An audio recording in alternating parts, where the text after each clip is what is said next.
بسم اللہ الرحمن الرحیم۔ السلام علیکم ورحمۃ اللہ۔ آپ دیکھ رہے ہیں UAE اردو نیوز اور میں ہوں ستار لغاری۔ خبروں کی تفصیل کی طرف جانے سے پہلے ایک ریکویسٹ، اگر آپ میرے چینل پہ پہلی بار آئے ہیں تو پلیز چینل کو سبسکرائب کر دیجئے اور ساتھ بیل کے آئیکن کے اوپر بھی کلک کر دیجئے۔ اب چلتے ہیں خبروں کی تفصیل کی طرف۔ UAE میں موسم گرما میں نماز جمعہ و خطبے کا دورانیہ 10 منٹ تک کم کرنے کی ہدایت۔ اب اس خبر کی تفصیل۔ غیر ملکی میڈیا کے مطابق جمعہ کی نماز اور خطبے کا دورانیہ 10 منٹ سے زیادہ نہیں ہوگا اور اس پر عمل درآمد جمعہ 28 جون 2024 سے ہو گیا ہے اور یہ اکتوبر کے آغاز تک نافذ العمل رہے گا۔ متحدہ عرب امارات میں اتھارٹی برائے اسلامی امور کی جانب سے کہا گیا ہے کہ یہ فیصلہ ان دنوں متحدہ عرب امارات میں شدید گرمی کی وجہ سے کیا گیا ہے۔ یہ اقدام جمعے کے دن مسجد آنے والوں کی مشکلات کم کرنے کی خاطر کیا گیا ہے۔ یاد رہے کہ اس سے قبل رواں ماہ سعودی عرب میں مسجد الحرام اور مسجد نبوی صلی اللہ علیہ وسلم میں جمعہ کا خطبہ اور نماز کا دورانیہ 21 جون سے موسم گرما کے اختتام تک 15 منٹ تک کرنے کی ہدایت جاری کی گئی تھی۔ متحدہ عرب امارات وزارت کی جانب سے 1 جولائی سے ایمریٹائزیشن چیک شروع کرنے پر جرمانے کا اطلاق ہوگا۔ اب اس خبر کی تفصیل۔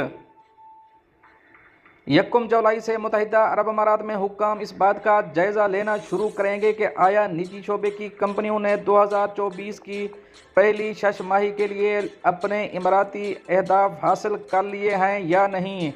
50 یا اس سے زیادہ ملازمین والی فرمیں یا لیبر جنہوں نے گزشتہ 6 ماہ میں اپنے پے رول میں 6% مزید اماراتیوں کو شامل کیا ہے یا نہیں۔ اگر نہیں کیا ہے تو انہیں جرمانہ کیا جائے گا۔ یہ بات اس وقت سامنے آئی جب وزارت انسانی وسائل اور امارات MOHRE نے پہلی 6 ماہی کے اہداف کو پورا کرنے کے لیے 30 جون کی حتمی تاریخ کا اعلان کیا۔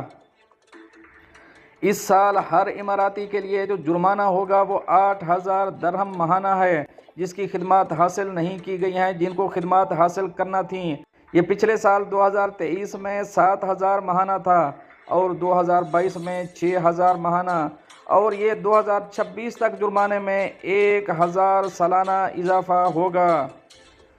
ملک میں نجی کمپنیوں کو ہر سال اپنے اماراتی ملازمین کی تعداد میں 2% اضافہ کرنا ہوتا ہے۔ پچھلے سال کے آخر تک کمپنیوں کو 4% اماراتی ملازمین کے طور پر رکھنے کی ضرورت تھی۔